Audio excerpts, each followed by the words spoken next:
Welcome to the People Leader Accelerator Podcast. I'm Executive Coach Jess Yuen, joined by my co-host, the co-founder and managing partner of People Leader Accelerator, Andrew Bartlow. On this show, we dive deep with business and HR leaders to uncover what really works when it comes to building high-performing organizations, navigating leadership challenges, and making better management decisions. Whether you're the first people leader at a startup or a seasoned executive at a company with scale, you'll find practical insights you can apply right away. For show notes and free bonus resources, visit peopleleaderaccelerator.com/podcast. And if you're looking for hands-on support from developing your leaders to creating a high-performance culture to hiring the right people, visit us at peopleleaderaccelerator.com. We'd love to help. Let's get into today's episode. So, Marie, thank you for being willing to be a guest. We spent a lot of time together. I think we're on a call right after this for People Leader Accelerator stuff. I'll share a little bit of an intro about how I know you through People Tech Partners. We have both been, kind of OGs, and, Jess has been part of that as well. For, it's been around close to 10 years, and we've been a part of it close to 10 years as well, which is awesome.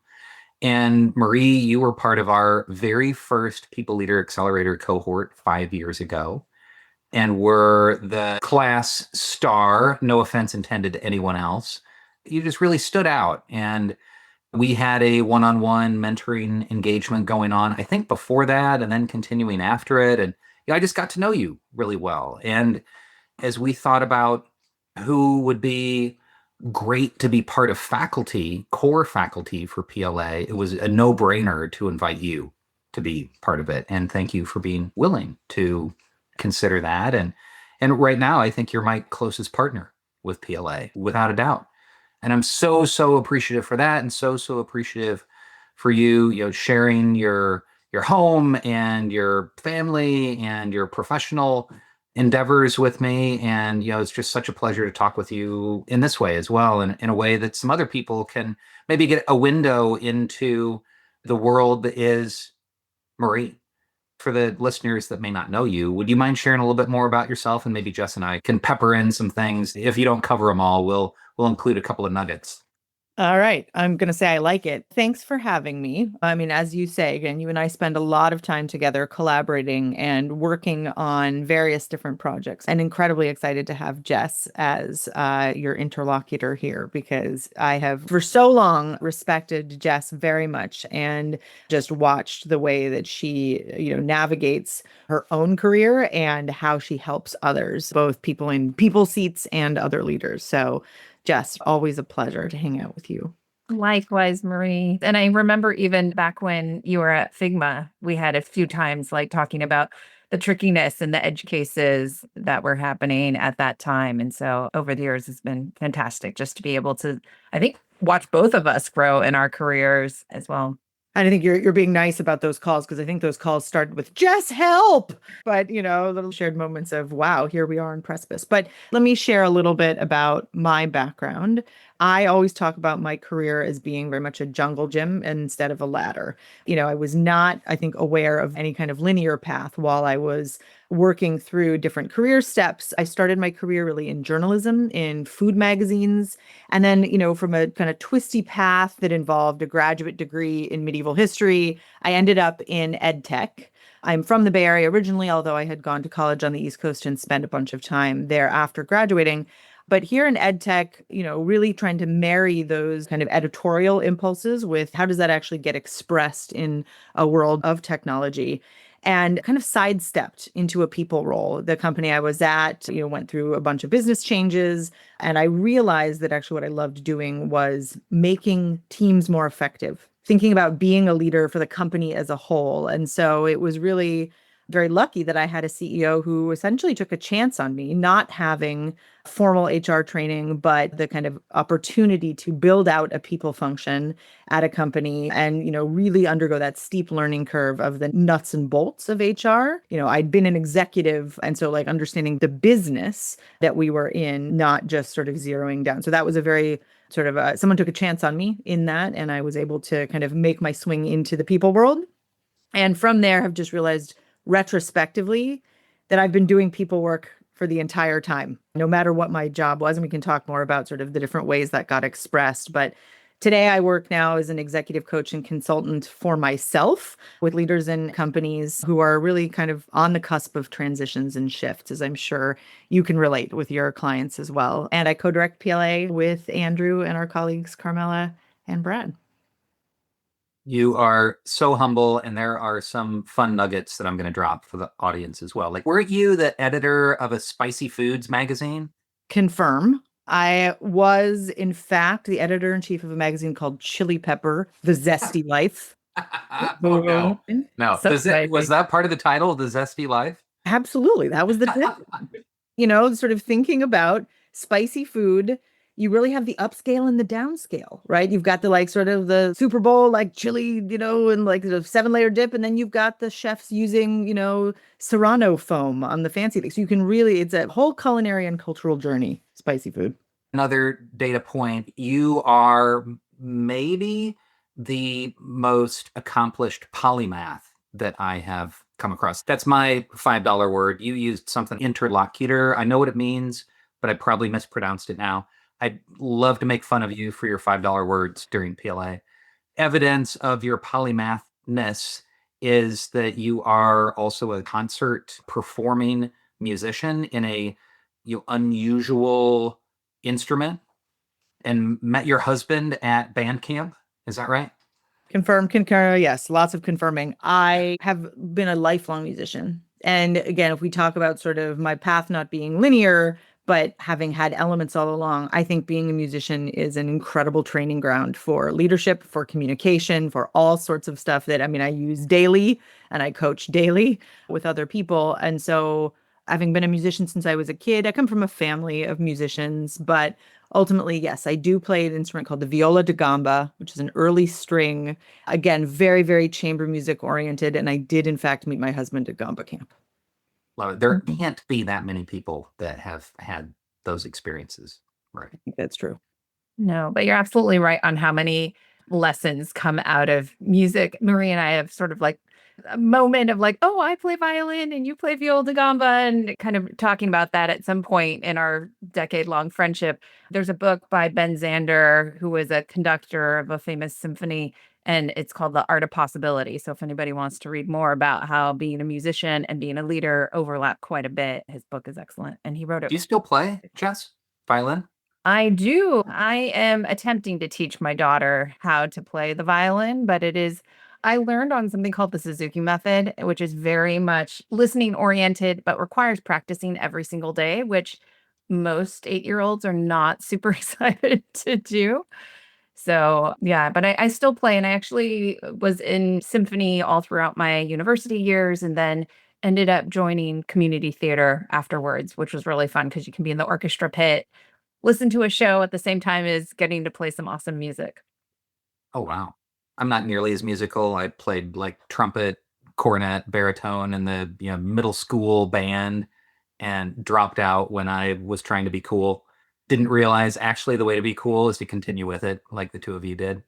But impressive that the two of you have done so much in business, in professional disciplines, and in music. The whole purpose of this People Leader Accelerator podcast is to support other HR people and other managers inside organizations. And those organizations are trying to grow, and our listeners are trying to grow their careers. And so we'd love to be able to share some tidbits, some nuggets with them that might be helpful in growing their careers, and hopefully take something from us and from our guests to accelerate their career. I'll hand it over to Jess. Would love to learn a little bit more from you, Marie, about some of the things that you're working on now, and maybe a couple of your key experiences along the way. I'd love to understand better, like the time that you were at Figma. And this past year, Figma was one of the hottest IPOs. You were there in the early days, and you mentioned earlier that you were in ed tech. That's what got you into the people space. Help us understand, like, how'd you get from ed tech over to Figma? And given that you hadn't come from the people space, like, what did you feel really adept at being able to do when you started? And what was really, really hard for you as you were kind of getting into a new space in this role? Yeah. So I think that being in the space I was with the ed tech company where we were building the idea of kind of, reinventing the textbook. So here's a learning object, a textbook that has, in some ways not changed a lot. And so how do you actually make it not only more engaging, but also sort of let everyone find an entry point into it? That kind of philosophy of thinking, not only how is the learner getting access to information in a different way. If I don't understand cell biology when you explain it this way, could I look at it from a different angle and get, an understanding? This was actually what we were doing with our customers as well. So we have your customers as a student, and then you have customers as the publishers. And so this is relevant because there's so much that gets left on the cutting room floor, if you will, when you are somebody who is working in the print space or the knowledge space, but you don't necessarily have technical skill. So the question of figuring out how do we get these brilliant editors who are writing these textbooks, these subject matter experts, but they don't know HTML, how do we get them involved with the creation of the digital enhanced version of a textbook? That to me is a really interesting question, because the structural idea that you don't know HTML, cutting off all of the knowledge that you do have about what might be more interesting, feels to me like a humongous barrier and something that, again, it's not going to get you the best product. So I'd spent a bunch of time in ed tech working in that space as the content side of things. When I moved into the people space, I didn't lose that hat of caring very much about how did these constituencies interact with each other to create the best possible outcome. Now, when that company was acquired by private equity, that was a whole interesting journey as well to kind of, get a company through M&A, particularly when, again, that was not a blueprint that I had before. But when Figma actually came calling, I got a cold LinkedIn reach out from a contract recruiter who was at Figma. What I saw was the similar capacity of what they were doing to make different constituencies actually have access to the product at hand. What Figma was doing then is democratizing design, not just locked up with the designers who had, proprietary software on their laptops, but bringing it to the cloud and figuring out how to have conversations amongst constituencies that were, again, sort of in the past, perhaps even disenfranchised. Okay, so that was the mental model of like, I've been doing this already. I've been the kind of chief evangelist for these ideas, and the staff and the skill sets that are required to make that possible. So it felt actually like a very, very natural bridge in my mind to go to the space of what Figma was doing. I saw many, many through lines. Hey, hang tight. Here's something you'll want to know if you're leading people at a high growth company. Level up as an HR leader and join a lifetime community with People Leader Accelerator. Our spring cohort is open now. Apply today. Now, back to the show.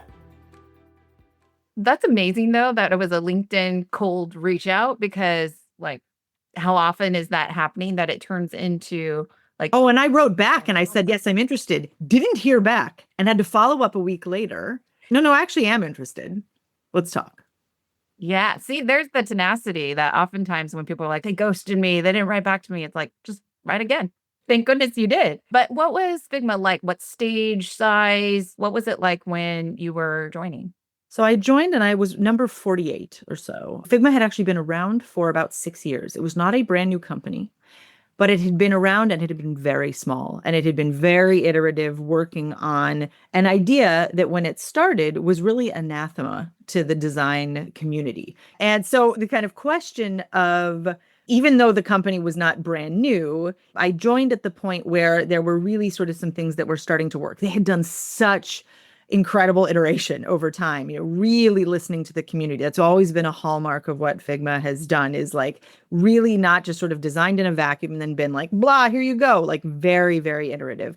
So when I came on, it was because it was actually really starting to work. They had been winning over some skeptics. The product was actually starting to work. And it was like, okay, well, now we're poised at the moment where we actually think we're going to start to grow, and grow we did. That first year, this was in 2018, we were sort of adding people. We moved offices. When I started, we were in the old office and I had to share a desk with the data scientist because there weren't actually enough desks. And I feel Figma was a very intensely creative and makery culture. Not surprising. But creativity, again, coming in many, many different forms. Sort of extraordinary people who with all had senses of humor, right? This was not kind of a place where it was just sort of like a bunch of geniuses who, were kind of, hammering away on their keyboard and like, nobody ever laughs. Quite the contrary. I think a lot of delight bubbling around, both because the kind of the problem we were working on was really quite hard technically. It was hard socially. Again, I mentioned the idea of designers being against, concept of people being in their business. And we did a lot of intentional design in our physical spaces, in our programs, in, the way we talk to people, in our internal comms, in our meetings. We intentionally designed things to have an artistic sensibility and art that made you talk about it, not just sort of the idea that like, let's walk by and like all sort of like grab our chin and nod like, we know what it means. No, like something to really interact with, because that was where we would find, again, these connections and cross-pollinations that all ended up in the product and all made it better. Yeah, I love that you, like, as I'm hearing you talk about this creativity and innovation, just your background of having sort of that magazine editorial, the music side, like all of these, plus the ed tech experience, kind of, I can see how that played together. How quickly did Figma grow? And like, how did you figure out what to focus on first? How did I figure out what to focus on first? Well, there's the, what is directly on fire in front of you methodology that does inform some of the things that you need to do. I would say that, again, this was a tremendous learning experience for me. I will not make any claims to have come in sort of knowing what to do and then following some kind of plan. Absolutely not. 10xing employee headcount. So how fast we grew between 2018 and the end of 2021, when I left, we were 10x. We were more than 500 by December of 21. And again, quite global. And remember, too, the years that we're talking about, these spanned the pandemic. Mm-hmm. And so the idea again of opening an office in London in 2020, getting a footprint in Europe while we couldn't do the traditional thing of, broadcast all hands live from the new office and, all of the different components. So even if I had had a playbook, I would have had to throw it away. And so I think the kind of, how did I decide what to focus on was really just keeping a beat to what is it that we needed.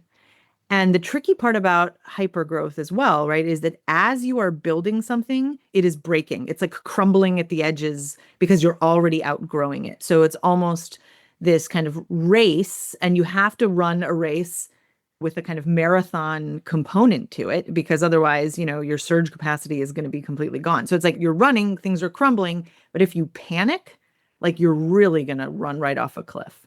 And so it's like, keeping my equilibrium in as much as possible, through the connections of like, well, what is the way in which this is going to advance our culture, get us, obviously in the right compliance space, but just asking these kind of, high level questions, even as the weeds were calling.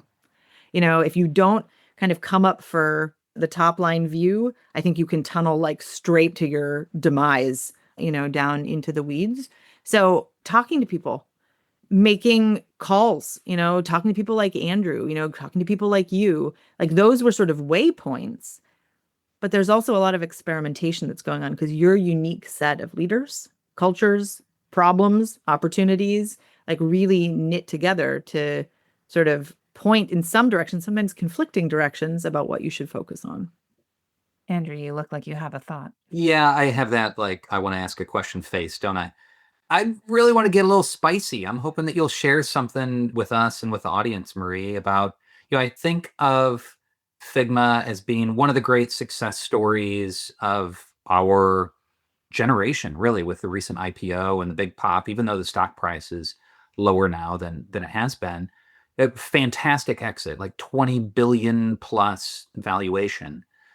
So many good things, like this creative engine of collaborative software. With a lot of people in our space, HR people in tech, they're dealing with the complexities and eccentricities of working with brilliant young founders. And I'm wondering if you might be willing to share some sort of insight into what that was like and how it worked in working with somebody that I don't think Dylan Field ever had a real full-time job outside of the company that he founded. And what's it like being the HR leader for a founder CEO like that when you're on that kind of rocket ship?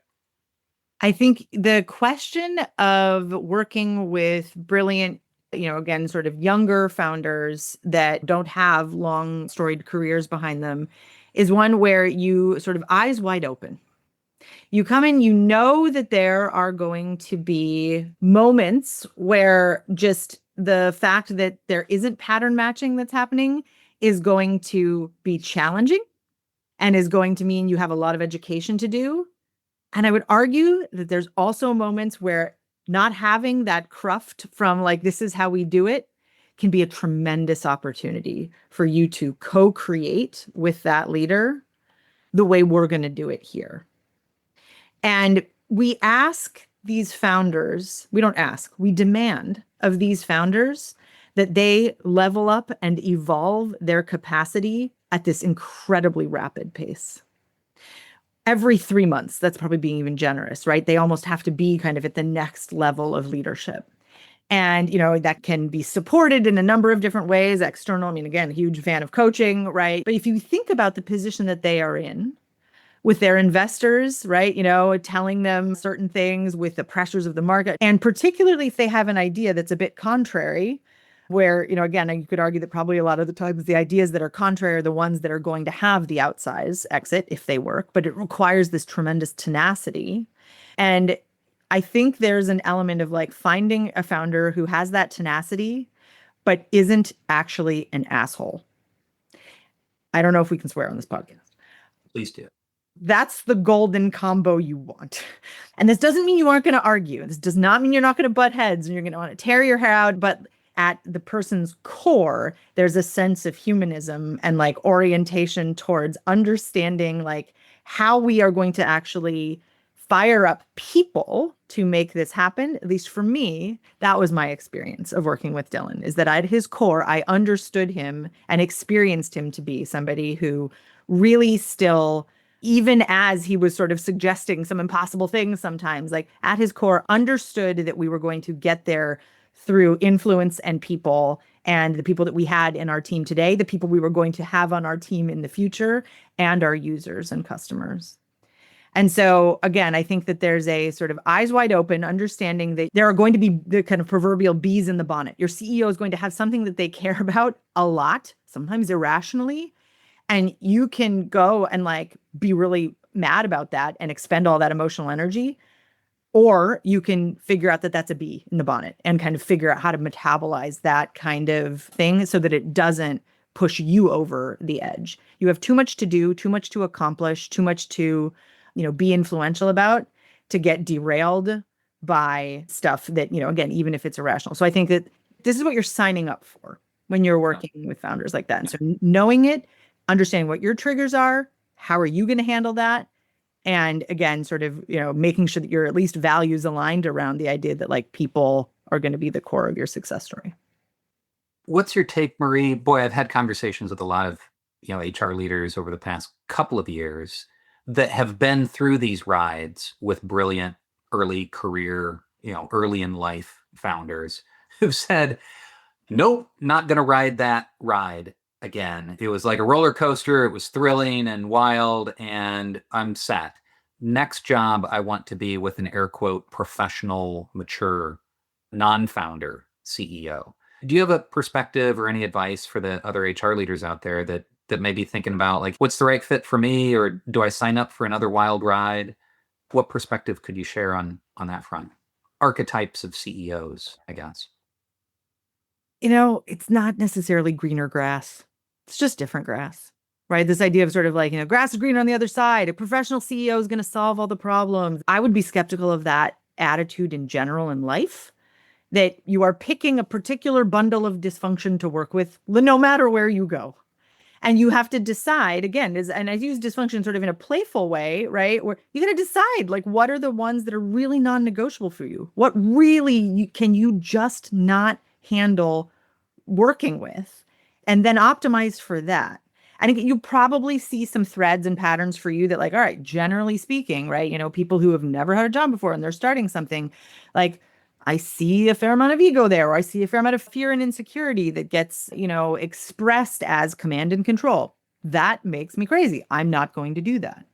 But, again, sort of just swinging all the other way to say, well, I'm just going to go to a big company and kind of hide out and maybe, but probably within 2 weeks, you're going to be itching at the bureaucracy and the amount of time that it takes to do stuff. And so again, being just conscious of what's happening here.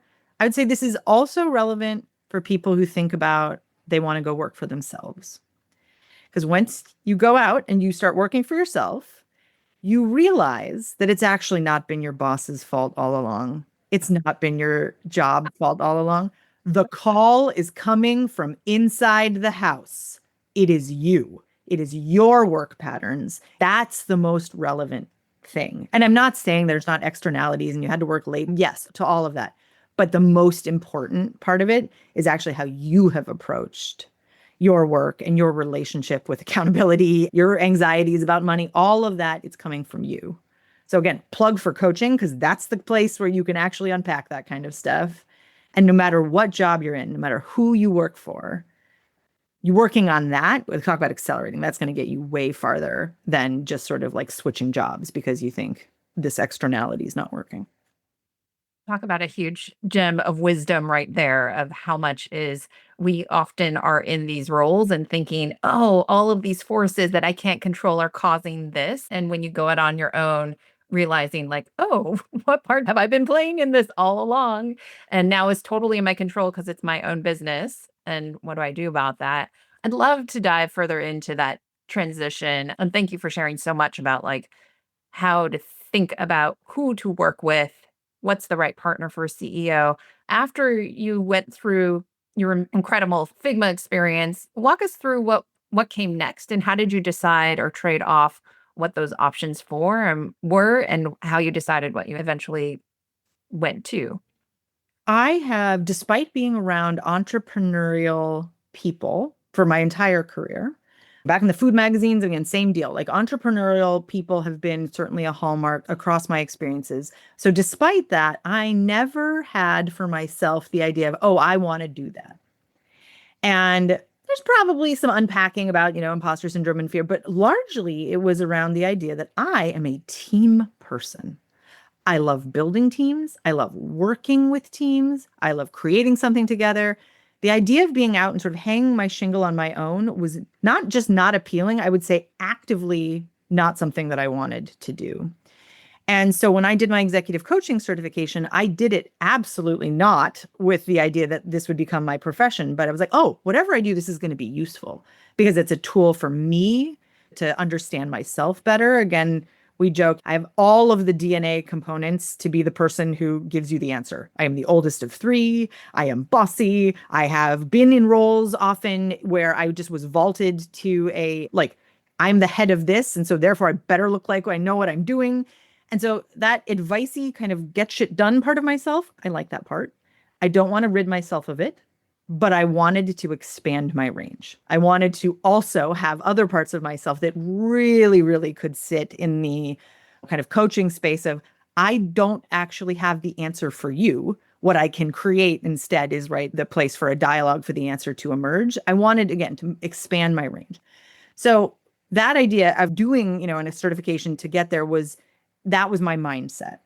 After Figma, I started doing some experimentation. This was also a very frothy time for people leaders. So you leave a job and you're like, no problem. The job's raining from the sky. So when I am ready to go back in-house, no problem. But I'm going to, try a few things, try some things with VC, try some other projects. And it was really taking that experimental mindset that led me piece by piece to the path of where I've gotten today, as opposed to I have a big target destination and I know I'm going for that. So this is thematic for me, right? I've not had the target destination and linear path, boop, boop, boop, boop. I have used the ways in which experimentation kind of works with my brain to get there. So I tried stuff. I said, well, I have to do some more clients. I'll do that. Oh, that's project sounds interesting. But I resisted the urge to go make a logo and a website for myself and make an LLC right out of the gate. That took me a while because I was really kicking the tires on figuring out, can I make what I have, essentially come to think of like as a portfolio of activities that are able to feed the various different buckets that I think make me just a better professional. And those buckets, again, are the team bucket, the, intellectually sort of stimulating creative bucket, the, sort of broader helping bucket, the working with groups, this kind of thing. And so I've created a number of different ways to express work, all within the kind of orbit of leadership and management and, again, effectiveness. But that's been my journey. And again, it was through experimentation as opposed to I have one idea and like just go execute. How did you set up those experiments? For anybody who's like, that sounds great, I would love to do some experiments. How did you frame that for yourself? Were there any timelines attached to those for how long you would run the experiments? Or was it really just whatever comes my way? That's a great question. And yes, there were absolutely like time parameters that I put on it because I found for me that helped me relax into the experiments, sort of just dialed down the chatter inside of like, well, when are you going to decide? When are you going to decide? And so for me, creating parameters gives a sense of spaciousness. So for example, this idea of, you know what, I'm actually going to kind of take a break from doing real projects and I'm going to read and I'm going to sort of, fill my bucket. So I did this over a summer and I said, and then by September 15th, I am going to decide what is like the next chunk of experiments that I'm doing. And so then I was able to actually like have an August where I wasn't like, should I be doing stuff? Right? Because I'd already decided it. And I had figured out, again, I think on the just sort of life hygiene factor that financially that could work. So I think that's a really big important thing is like, don't let that stuff be a mystery. Actually kind of know, can you have 3 months where, if there's not income coming in the same steady way, because you've always had a W-2 that exists. I joke that, but it took me like 6 weeks after stopping working in-house to stop AeroPressing my coffee like I was late for a meeting. Like, come on, go faster. I mean, it's like on a cellular level, I needed to kind of recalibrate, which was a very interesting education, again, about both sort of like what I had been taking as normal and what was something that I, again, wanted to layer back in. How did I want to be? So setting date parameters and kind of the idea that at that point in time, you can reevaluate and figuring out what are the criteria that you're looking at for that evaluation. Am I having fun? Am I feeling, again, optimistic? Whatever those things are for you, to actually be able to consciously think about what is happening with each of them at those, particularly those milestone moments. That structure was important for me to feel like I could fully be in the experiments. I love that. And I love that part too of thinking about like, I'm not going to think about the decision until September 15th, as opposed to I have a September 15th deadline and all the way up until then, I'm going to be thinking about it. And just noticing that it takes time to settle into each of these experiments. I've found when people leave a job, they're often like, oh, I'll give myself a couple of weeks. And usually I encourage exactly almost the timeline you were on is like 6 to 12 weeks is what I found for a lot of people need to sort of decompress and get out of one mindset and into another. So it's fantastic you were able to prove that out of what works for you. All the research shows that. This idea, again, of rest as a co-equal partner to work. It's about how do you actually define this idea of rest and creativity? Because without having had that time, you will make the same decisions that you made before. There's no room for like anything new coming in because you've not been able to, bring in any new inputs. Yeah. I'm curious, have you worked with any leaders who are in 996 culture or leaning towards that, like more productivity, we've got to work harder, organizations aren't doing enough? And how do you weave in or navigate that conversation with them? Well, I certainly don't start with the you need more work-life balance line. That's not effective. Okay. Don't start there. But it comes in, I think, the broader conversations about coaching, about sort of, again, what are the threads that they're following in their own experience of work? I mean, I worked incredibly hard at Figma. I had small kids at that time. So, I would log off to do the kind of pick up dinner thing. And then I would get back online often until very, very late. And so, again, it's hypocritical of me to just be like, well, always put on your own oxygen mask first. I was absolutely terrible at doing that. And what I have found since is that I really actually don't believe it's incompatible to work incredibly hard and also find the ways to fill my own gas tank, which to me, again, is that like the idea of sustainability and like rest. So that's the conversation I'm having with those leaders, is genuinely like, where is their gas tank and how are they in fact filling it when they go into a decision tree about, whether they should just keep working or they should, actually do some other interesting activity that will take them offline for a couple of days, and how to navigate that. And it's not, again, for me to advocate, you should rest. That is not a helpful stance, I think. It's much more about this. How do you actually dialogue and figure out this concept of gas tank and pushing? And again, what does that look like? So it's, fundamentally not coercive, which is a way to influence people, but I'd argue not the most sustainable way. I want to jump in with a little bit of a hot take on this. So experimenting and trying VC and moving into coaching and consulting seems like it really worked for you, Marie. I find myself actively discouraging others from moving into coaching and consulting, largely because I see that not too many people can sustainably pay the bills. Unless your best friend is referring you a ton of business, or unless you have like some reliable, consistent way of generating work, it's interesting, it's intellectually stimulating, you get more control over your own work and who you work with. But often, people that need to pay the bills, struggle with that. Am I doing people a service or a disservice? Like, do you have a take on whether coaching and consulting is for more HR people or you should have a thick filter? Andrew, I 100% agree with you. I do not think that this is the path certainly not for everyone. And for lots of reasons. One being this idea that like, if you want to do this, guess what? You started your business 10 years ago. If you do not think about it that way, there's no chance you actually really flourish from like standing start. Say more about that. What do you mean? Meaning like the connections you were making, the work that you were doing for the past 10 years is the underpinning of like what it is you would now be doing as a solopreneur. Because clients don't just fall from trees. Like there's this idea again of like, well, what has your experience been? It does not hurt to have a name brand company that was successful. And those are the things that, again, just like with recruiting and TA, we sort of don't like, but that is just part of the truth is that, again, the question of can you actually legate things that you did to some successful, visible outcomes and say it with a straight face, right? Like it was, stuff that I did had an active impact in the following ways.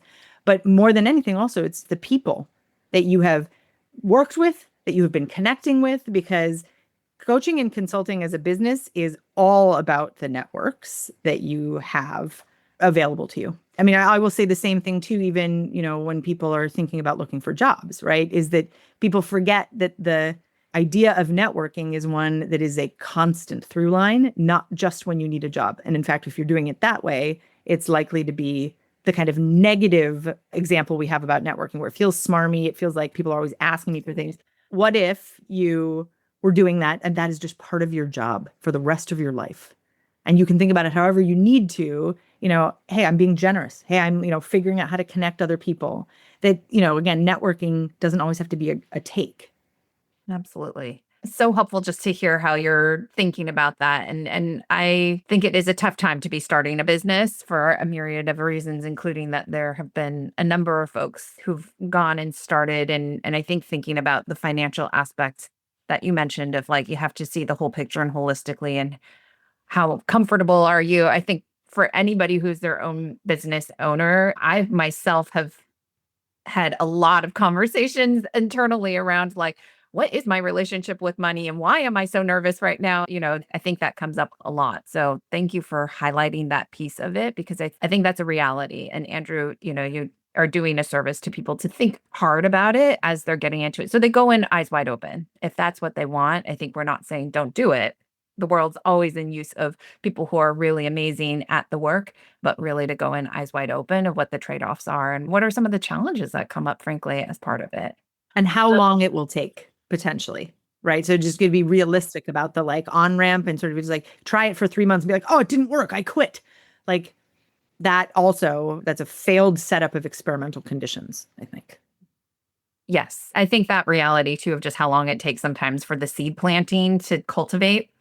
I've had clients come back to me like 5 years later after a conversation about working together. And so I'm only being able to see that now, having had the business for long enough. So I love that mindset you're bringing up of imagine that you've been in this business for already 10 years.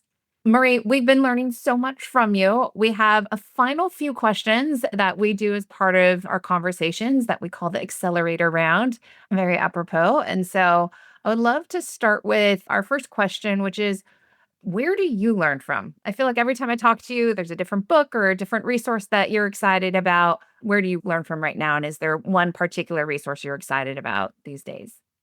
I learn from reading paper books, which I know sounds anachronistic. And it's twofold. It's not only the information I'm taking in, but is the act of reading a paper book that is actually a neural training, like mindfulness practice, I would say, because you're not hopping around, you're not getting bounced around to other notifications that they, again, coming into that and that tactile thing. I find that is a place where I really learn. And anyone who's seen my, Zoom background knows that I live in a non-earthquake safe office that is full of books and am always acquiring more.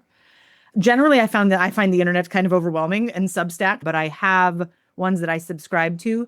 But in general, I feel like I've got to actually be fairly choosy about how much I'm trying to incorporate at any given time. The Next Big Idea Club is another place where I learned, and Adam Grant started this. They do a good job of summarizing interesting business ideas. There's an app, there's a, kind of club where you can get paper books mailed to you. That is a place where their summaries I'm finding are actually pretty thoughtful and interesting. Awesome. Okay. So the Next Big Idea Club from Adam Grant. Next question. What is one sentence of advice that you would share with up and coming HR professionals about how to accelerate a successful career in today's environment? I have two. Cheating. The mantras of living by: 1, be a colander, not a sponge. We talk about this all the time in PLA because the question of soaking it all up means you will not have anything left and you will not be able to even have space to synthesize. So how do you catch the important stuff and let other things pass through you? The second one is, how are you constantly trying to make the implicit explicit? How do you actually take what is assumed or, everybody knows that already, and instead bring it to consciousness? Because this kind of stance of like being in conscious choice about what priorities we're going to actually focus on, or how am I going to deal with the CEO with the bee in the bonnet? Like, don't just let it be sublimated. Bring it to the fore. If you're doing something great, figure out how to make it explicit so others can learn from the greatness, not just like, oh, well, Jess is great and I don't know how to be Jess. So those are my two. Colander, not a sponge. Make the implicit explicit. That was just so much wisdom right there. Anybody who's like wanting to be a people leader one day or sitting in seat, like rewind and re-listen to Marie say that one more time, because both of those hugely, hugely powerful to being able to be a successful people leader. Okay, we've learned so much from you, Marie. Even though we get to talk to you all the time, I feel like I learned so many nuggets. Last bit, if listeners want to connect with you, what is the best way to be able to do that? Please write me, marie@marie.coach. Visit my website or come and be a part of People Leader Accelerator. I like that. Smooth. Marie, thank you again from both Jess and I, as well as from all of our listeners. The reason that we do this is to help other HR leaders accelerate their career. And boy, you've had an amazing ride. Thank you for sharing big slices of it with us. And we'll look forward to having you back if you're willing to do it again. I'm sure we saved some spicy stuff for the next few times. Oh, yeah. Lots of spice. Chili pepper. The zesty life. Come on, we can do it. Thanks for joining us on today's episode of People Leader Accelerator Podcast, where we talk with business and HR leaders about what makes great leadership and great work. We hope you walked away with at least one game-changing insight for you and your team. You can find show notes and free bonus resources at peopleleaderaccelerator.com/podcast. If today's conversation sparked something for you, hit subscribe, leave a quick review, and share this episode with that one colleague who really needs to hear it. You know who I'm talking about. And if you're currently navigating the tricky waters of hiring top talent, developing leaders who actually lead, or building a culture that fuels growth, let's talk. You can find us at peopleleaderaccelerator.com. We're here to help you and your team not just survive, but truly thrive. I'm Jess Yuen, and on behalf of my co-host, Andrew Bartlow, thanks for investing your valuable time with us. Be sure to hit that subscribe button so you don't miss a single episode. Until next time, keep learning and keep leading.